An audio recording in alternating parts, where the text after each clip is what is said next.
Breaking news చూస్తున్నాం. కాళేశ్వరం ఎత్తిపోతల ఆనకట్టలపైన supreme court విశ్రాంత న్యాయమూర్తి జస్టిస్ పినాకి చంద్రఘోష్ నేతృత్వంలో న్యాయ విచారణ కొనసాగుతోంది.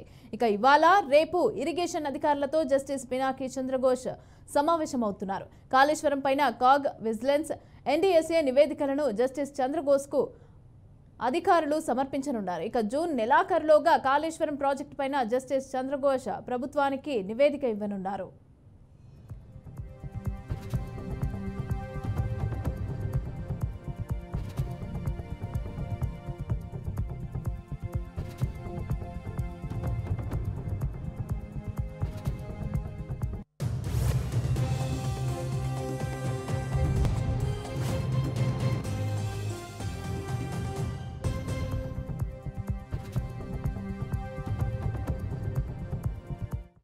మొదటిసారి రాష్ట్రానికి వచ్చిన justice Pinaki Chandra Ghose team BRK భవన్లో ఇరిగేషన్ మంత్రి ఉత్తమ్ కుమార్ రెడ్డి అలాగే ఆ శాఖ అధికారులతో సమావేశమయ్యారు. అధికారులు ఇచ్చిన పవర్ పాయింట్ ప్రెజెంటేషన్ను తిలకించి అవసరమైన వివరాలను అడిగి తెలుసుకున్నారు.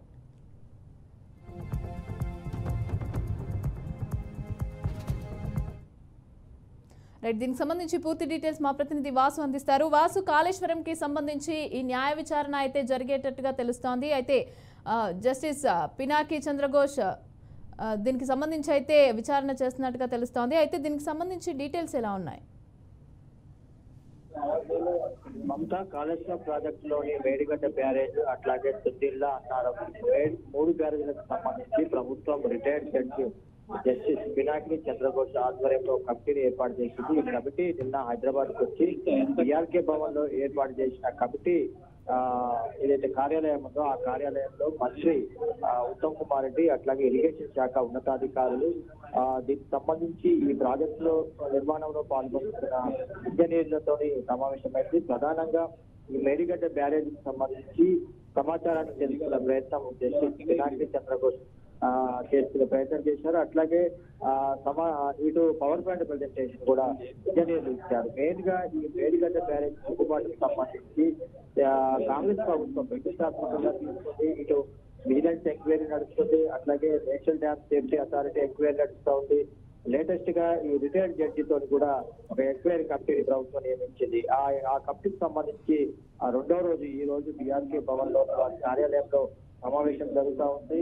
అట్లాగే నిన్న సమావేశం అయిపోయిన తర్వాత పినాకి చంద్రఘోష్ మాట్లాడుతూ ఈ నిర్మాణంలో పాల్గొంటున్నటువంటి అప్పటి సీఎం కేసీఆర్ ఫస్ట్ అంటే బీఆర్ఎస్ మొదటి దఫా ప్రభుత్వంలో ఇరిగేషన్ మంత్రిగా ఉన్న హరీష్ రావు వీరిని కూడా అవసరమైతే పిలుస్తాము, వారి దగ్గర నుంచి కూడా విచారణ చేపడతామని చెప్పడం జరిగింది. ఇటు పబ్లిక్ కు ఒక పబ్లిక్ నోటీస్ కూడా ప్రభుత్వం విడుదల చేసింది. ఇరిగేషన్ శాఖ ఆధ్వర్యంలో వాళ్ళు మే 31 వరకు ఈ మేడిగడ్డ బ్యారేజ్ సంబంధించి ఎటువంటి సమాచారం ఉన్నా కూడా తమకు తెలియజేయాలని చెప్పి పబ్లిక్ నోటీస్ లో చెప్పడం జరిగింది. ఇప్పుడు ఈ జరుగుతున్న ఈ సమావేశం అనంతరం ఈ మేడిగడ్డ బ్యారేజ్ సంబంధించి జస్టిస్ పినాకిని ఏం చేయబోతున్నారు, ఆయన అంటే క్షేత్రస్థాయిలోకి వెళ్లి బ్యారేజ్ కూడా పరిశీలిస్తారని చెప్పడం జరిగింది. దాన్ని కూడా చర్చించే అవకాశం ఉంది. రైట్, అలాగే పీపీటీ కూడా ఇస్తారు అనేసి చెప్పి తెలుస్తోంది కదా, అయితే ఎలాంటి ప్రెజెంటేషన్ ఇచ్చే అవకాశం ఉందంటారు? మేడిగడ్డ బ్యారేజ్ కి సంబంధించి ఆ నిర్మాణంలో పాల్గొంటున్న వ్యక్తులు కానీ ఇంజనీర్లు కానీ అప్పుడున్న ఉన్నతాధికారులు కానీ అందరూ పాత్ర ఏ రకంగా ఉంది అనేది ఒకటి. ప్లస్ మేడిగడ్డ బ్యారేజ్ కి సంబంధించి మొత్తం కాళేశ్వరం ప్రాజెక్ట్ లో 3 బ్యారేజీలు ఉన్నాయి, జిల్లా అన్నారం మేడిగడ్డ. ఈ బ్యారేజ్లకు సంబంధించి నిర్మాణం, వాటి వాటర్ స్టోరేజ్ కెపాసిటీ, అట్లాగే నిర్మాణ వ్యయము ఇదంతా కూడా ఇంజనీరింగ్ అధికారులు ఈ చంద్రఘోష్ కి పవర్ పాయింట్ ప్రెజెంటేషన్ ద్వారా వాళ్ళు తెలియజేయడం జరిగింది. ఆ సమాచారాన్ని అంతా కూడా ఆయన సేకరించారు. అవసరమైన క్షేత్రస్థాయికి వెళ్ళి మేడిగడ్డకి ఏ రకంగా ప్రమాదం వాటిల్లింది, దాన్ని ఎట్లా చేస్తే ఆ ప్రమాదాన్ని నివారించవచ్చు, ఈ కేస్ స్టడీ ఏ రకంగా చేయాలనేది కూడా ఆయన పరిశీలించే అవకాశం ఉంది. ఇప్పటికే విజిలెన్స్ రిపోర్ట్ వచ్చింది, అట్లాగే ఎన్డీఎస్ఏ ఒకటి విచారణ జరుగుతుంది. అది కూడా వారం 10 రోజుల్లో ప్రాథమికంగా ఒక మధ్యంతర నివేదిక ఇచ్చే అవకాశం ఉంది. కాకు కూడా ఈ మేడిగడ్డ బ్యారేజ్ మీద ప్రత్యేకంగా వారు కూడా అధ్యయనం చేసి ఒక రిపోర్ట్ ఇవ్వడం జరిగింది. ఇవన్నీ కూడా కాళేశ్వరం ప్రాజెక్టు సంబంధించి మేడిగడ్డ కుంగుబాటుకు ఏ రకంగా కారణమైంది, ఆ కుంగుబాటుని మరి రిపేర్ చేయవచ్చు, ఆ రిపేర్ చేస్తే భవిష్యత్తులో ఆ ప్రాజెక్ట్ కానీ బ్యారేజ్ కానీ మళ్ళీ వాడుకోలేక వస్తుందా, దానికి వ్యయం ఏ రకంగా ఉంటుంది, దీనికి బాధ్యత ఎవరు, వాటి మీద ఎట్లాంటి చర్యలు తీసుకోవాలి, ఇవన్నీ కూడా ఎన్డీఎస్ఏ రిపోర్ట్ ఇవ్వబోతుంది. అట్లాగే ఈ పినాకిని చంద్రఘోష్ కూడా దీని మీద సూక్ష్మ స్థాయిలో క్షేత్ర స్థాయిలోకి వెళ్లి పర్యటన చేసి అక్కడ ఉన్న అధికారులతో కూడా సమావేశమై సమాచారం తీసుకునే అవకాశం ఉంది. ఇటు పబ్లిక్ నోటీస్ కూడా ప్రభుత్వ ఇరిగేషన్ శాఖ నుంచి కూడా వచ్చిన నేపథ్యంలో రానున్న మే 31 వరకు ప్రజల నుంచి కూడా ఎవరి దగ్గర అయితే దీనికి సంబంధించిన ఇన్ఫర్మేషన్ అది కూడా తీసుకొని మొత్తానికి వేడిగడ్డ బ్యారేజ్ సంబంధించిన సమగ్ర అధ్యయనం ఈ జస్టిస్ చంద్రఘోష్ చేసే అవకాశం ఉంది.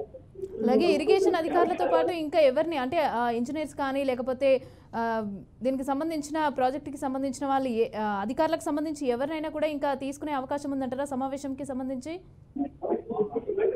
సమావేశంలో ఆల్రెడీ నిన్న సంబంధిత ఉత్తమ్ కుమార్ రెడ్డి సాగునీటి పారుదల శాఖ మంత్రి పాల్గొన్నారు. అట్లాగే ఇరిగేషన్ సంబంధించిన ముఖ్య కార్యదర్శి రాహుల్ బొజ్జా కూడా పాల్గొన్నారు. ఇటు ఇరిగేషన్ శాఖ ఉన్నతాధికారులు అట్లాగే నిర్మాణంలో పాల్గొంటున్న ఇంజనీర్లు, నిర్మాణ సంస్థ ఏదైతే ఎల్ఎన్టీ ఉందో ఆ ఎల్ఎన్టీకి సంబంధించిన ప్రతినిధులు కూడా ఇవాళ పిలిచే అవకాశం ఉంది. ఓవరాల్ గా ఈ కాళేశ్వరం ప్రాజెక్టు కానీ అట్లాగే మెయిన్ గా మేడిగడ్డ బ్యారేజ్ కి ఎవరు దీంట్లో ఇన్వాల్వ్ అయి ఉన్నారు, ఏ అధికారులు దీంట్లో పాల్గొంటున్నారు, డిజైన్ రూపకల్పన దగ్గర నుంచి మెయింటెనెన్స్, క్వాలిటీ అట్లాగే నిర్మాణాంతర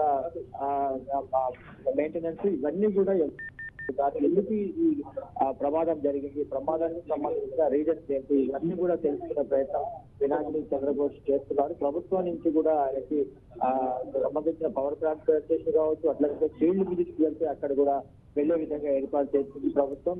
మొత్తానికి మేడిగడ్డ బ్యారేజ్ సంబంధించి పినాకిని చంద్రఘోష్ ఏ రకమైన రిపోర్ట్ ఇస్తారనేది కూడా ఇంట్రెస్ట్ గా మారింది. Right, thank you Vasu, thanks for the details.